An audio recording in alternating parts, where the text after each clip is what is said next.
Um, my name is Nicole and I'm an alcoholic. So happy to be speaking here tonight. 5G is my home group and I've been coming here for over a year at this point. Yeah, I've been Nicole, Maryland, Nicole, Rhode Island, Nicole, Wisconsin, Nicole, Illinois. I've kind of been all over in the past year, but yeah, I guess to qualify myself, I have a sponsor. My sponsor has a sponsor. I'm not 100% sure, but I'm pretty sure my sponsor's sponsor has a sponsor as well. And my sobriety date is February 19th of this year, 2023. So I just celebrated 6 months on Saturday, which is exciting. And yeah, I got sober when I was at the first time I got sober, I was 21, and the second or like the fifth time I got sober, I had a lot of relapses, guys. Was 22. So, trying to stick with that lucky 22 number. Yeah, so I can start off with like a little background about myself and my drinking history and all that, and then we'll breeze past that and get to the solution. But I had my first drink when I was 16 years old. And I guess to start prior to that, I grew up in a family, shocker, that I don't know, my parents were divorced. My brother was diagnosed with autism like as soon as I was born. So there was definitely some issues there. I remember my aunt telling my dad that I was such a mature kid, and I sort of took on this like caretaker role when I was a kid, sort of caring for my brother. Um, and yeah, definitely experienced a lot of childhood trauma as a kid, whether that be like physical, emotional, sexual abuse. I got all of it, guys. But that's okay, made me stronger. But yeah, as I mentioned, I had my first drink when I was 16 years old. And I'd say that when I was around 15 years old, that's when my depression and anxiety started to get really bad. And then when I had my first drink, it's like it all melted away. All of my worries melted away. All of my anxiety melted away. And I had just positive feelings and I felt so good. And everything felt right and I felt invincible.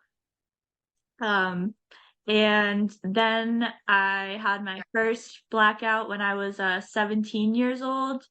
Um, and that I'm not going to get into the details of it, but basically, I got into a lot of trouble. I got very sick. You can imagine uh, how a blackout would affect a 17-year-old. And then I went to college at University of Wisconsin-Madison. Woo, go Badgers. Um, and if you know anything about UW-Madison, it's definitely a party school. And I definitely fell into that really quickly. So as soon as I got there, I started drinking regularly, like literally from day one. Um, and started blacking out regularly too. And I very quickly on started noticing consequences of my drinking, and to my blacking out. So I remember ruining friendships, ruining a friend's relationship, just overall being kind of a shitty person. Um, and then I also got a drinking ticket one night and I don't even remember it. The next night, someone told me that I got a drinking ticket and almost got a second one, and it was a whole situation. But I had literally no recollection of it, which is scary. And I remember calling my mom on the phone, and she's like, Nicole, you have to pour out your alcohol. And I remember like pouring it out and crying on the phone with my mom. And, you know, us as alcoholics, like we don't want to see any alcohol go to waste. So seeing like a whole bottle of vodka go down the drain was just devastating. Um, but anyways, that didn't stop my drinking at all. I continued drinking on the way that I always did, and um, I continued drinking that way for about 2.5 years. Um, and then eventually my first like big serious consequence was um I blacked out one night at a party and then woke up to being like sexually assaulted. Um, and then after that, I really started to get depressed when was drinking, and a lot of like sad feelings came up. Started feeling suicidal. Um, and that's also the summer that I started to drink alone, was the summer of 2021. Um, and I remember I was seeing a therapist at the time, and we were trying to work out this plan for myself to do sort of a moderated drinking type of thing. Shocker, it didn't work. I'm an alcoholic. You can't try to moderate drinking when it's a disease of the mind and body. Um, and yeah, so I tried to moderate my drinking, didn't really work. Continued drinking and blacking out, and I was actually so I've been taking antidepressants since I was 15, and it was like interacting with my medication, so I never knew if I would have like 3 drinks and blackout or if I would have like 17 drinks and then blackout. It was like a gamble, but I just didn't care, and I just kept on drinking the way I wanted to. But then in September of 2021, I had a near suicide attempt after a night of drinking. And I was really worried because the feelings persisted the day afterwards, once I sobered up. So then I checked myself into a mental hospital in Madison. And I was there for about 5 days.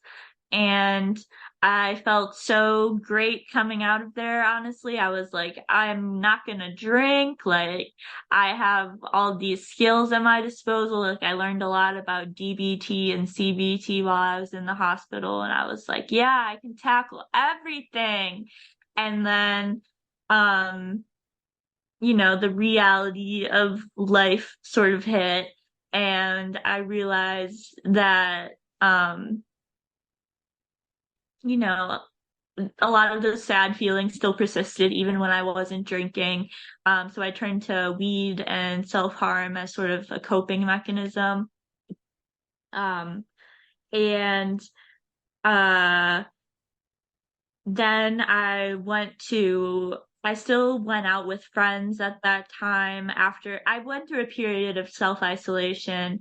And then eventually I started to go out again. And I remember I took a sip of a drink at a party.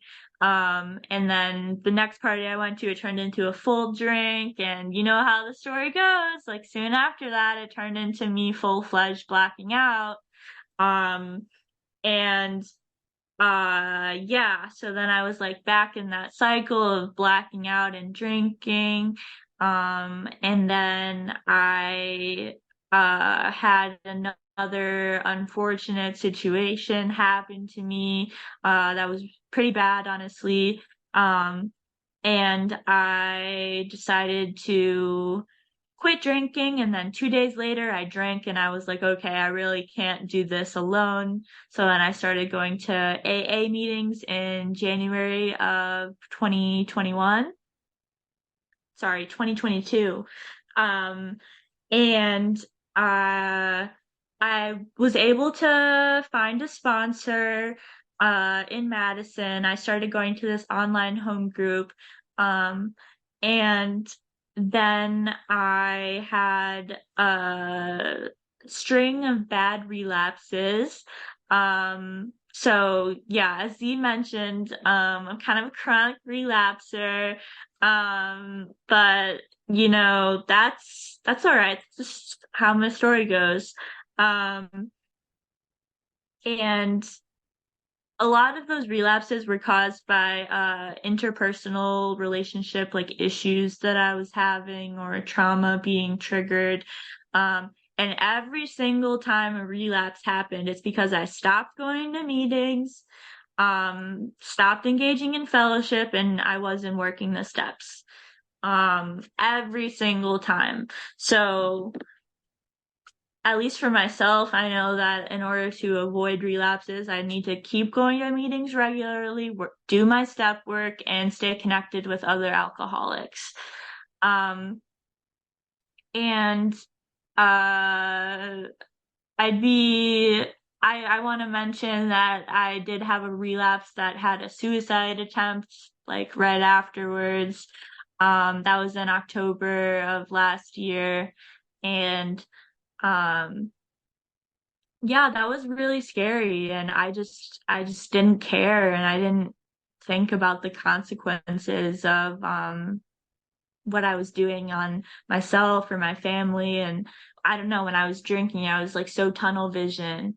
Um and it was just like this stream of negative thoughts that were just like ruminating in my head. Um And I still had another relapse after that. And that is the power of this disease. Like, it really is a true disease of mind and body that I still drank after um, a relapse as bad as that one. But my last relapse was on February 18th of 2023, and I've been sober for 6 months now. And I guess I want to talk about what I've been doing differently this time around. Um, so I found YPause here in October. My first one that I went to was Esky Paw, and it was so fun. And I got to meet some people from this group, and it was absolutely wonderful. And the fellowship in this program is like unmatched, and YPAWs are just completely next level fellowship. Um, and uh yeah, I just really want to touch on like the power of fellowship and staying connected and not self-isolating, because for me, self-isolating is what gets me to a bad state of mind where a drink starts to sound really good. Um, and yeah, what else am I doing differently? I could definitely up the number of meetings that I go to. It's been a hot minute since I've been at 5D. This is true. But I'm really glad that I was asked to speak tonight. And thank you all for listening. And as far as the topic, um, maybe staying connected with others or self-isolation or whatever your heart so desires. All right, I'll shut up. Thank you.